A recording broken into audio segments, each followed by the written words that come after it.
This is the program that I created. It's a simple guessing game app, and just to test that it works, if you put a 1 here and then you guess a 1, then you win.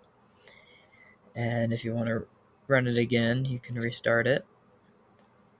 And for this time, we are going to select 1 and guess 2 or 0. Since it's low, it's not correct. And then you can do 2, and 2 is too high, so that's also not correct. And then you do 1, and then that's the number, so you end the game there. And now we'll play a quick game where we set it to 10.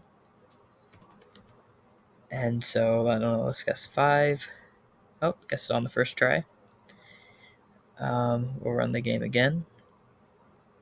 And we'll do 50. And let's just do 25 because that's between it.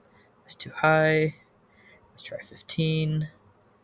Oh, God, I guess it in 2 tries. That's kind of crazy. But yep, that's the game. And yep, thank you for listening.